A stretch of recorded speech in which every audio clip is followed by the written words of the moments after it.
Yo, been a while, but I'm back with beta 1.10 with new balance changes and content. Starting with some new effects, we got Demon Form, Serpent Form, and Reaper Form here. Looking pretty nice.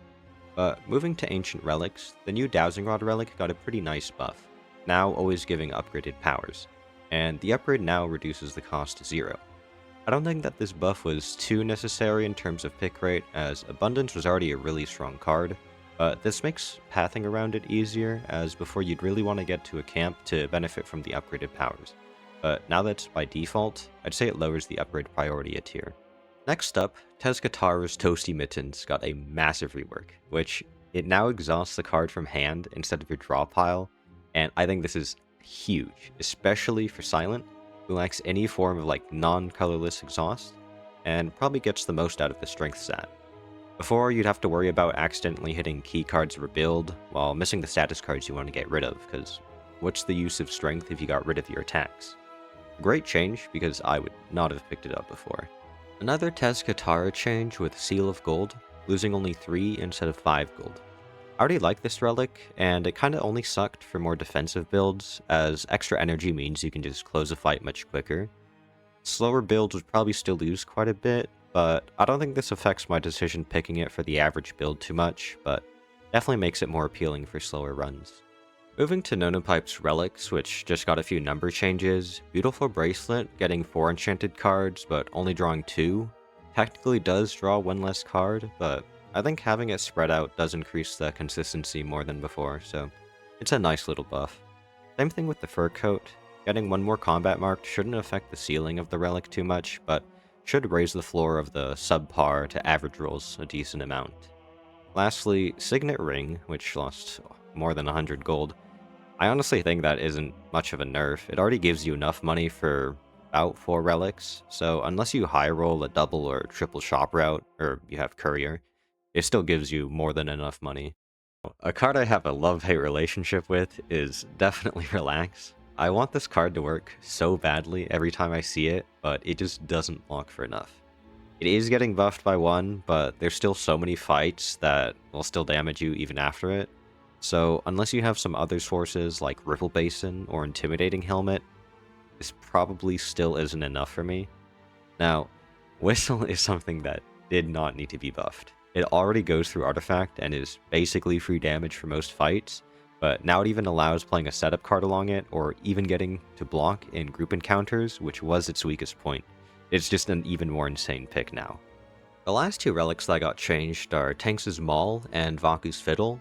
I do want to talk about these together, because they're both kind of deck fixers, where if your deck was built unevenly, maybe you have a lot of block or energy, but you're missing attack or draw, these both just directly give you a missing piece of your deck, with Maul just getting more appealing with the buff, and while Fiddle is getting nerfed, still plays so well with repeatable energy generation and any cards like Grave Blast or Hologram.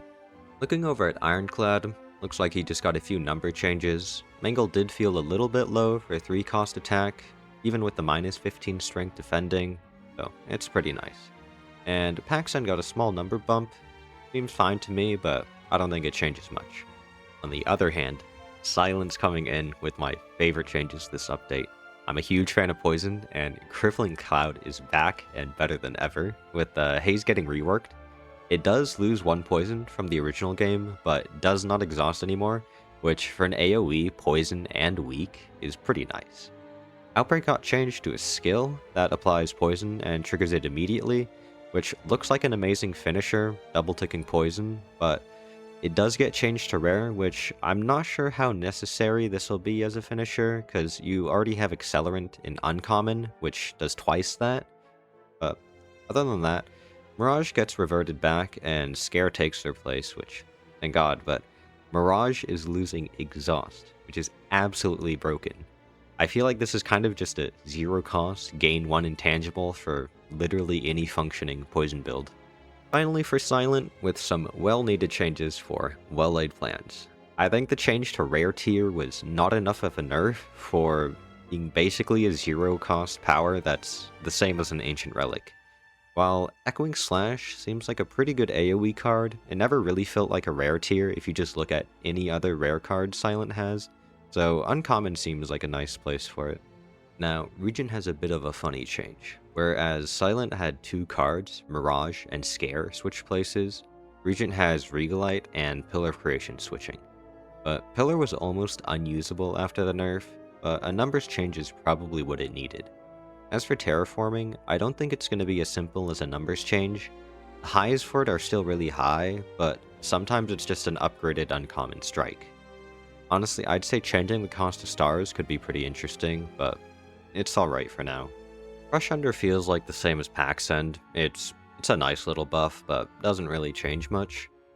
Necrobinder's Eidolon got changed. I never really got this interaction, but I'd imagine it's something like getting multiple Eidolons off Call of the Void, and then you get a loop and double or triple play all your cards, which seems a bit too broken, so pretty fair. Sacrifice getting triple OHP does seem a bit overkill, especially with it having 0 cost and retain. Kinda feels like a similar situation to the new Mirage with like any amount of summon, but we'll see. Lastly, for Necrobinder, Scythe is getting better scaling, which I 100% support, because you're more likely to see rare cards in the second half of the game, which is when it's a bit too late for Scythe to really scale. So making it viable for longer feels pretty good, and high rolling it from Yao is going to be even better. And finally, Defect has 4 changes. Bias Cognition getting increased focus. Goddamn. I think this is completely unnecessary, but you know, it's an ancient award, so yeah, have your fun. Refract is getting a bit of a damage bump. Seems pretty nice. I think it's already great single target and AoE damage, so yeah, not bad. Now, Rocket Punch getting changed to reduce only to 1 does change quite a bit for status and 0 cost builds, because before you had the trio of Turbo, Overclock, and Rocket Punch just as a great engine for both builds, but now being 1 does remove it from the 0 cost build, so it'll still have great value, just not as much synergy. And I think both builds already are consistent enough with Turbo and Overclock, and then you add in like Hologram, so it's probably fine. And lastly, we have Synchronize getting 50% more focus and not exhausting anymore. I think before the exhaust was a bit off-putting, but now that it loses exhaust, even if you have like literally 2 Frost Orbs and nothing else, I think it's still such an above-rate card and might need to go back to 2 focus. But that's all for the content changes. There's still more with UI and art, but I just wanted to cover the new content. Hope you enjoyed.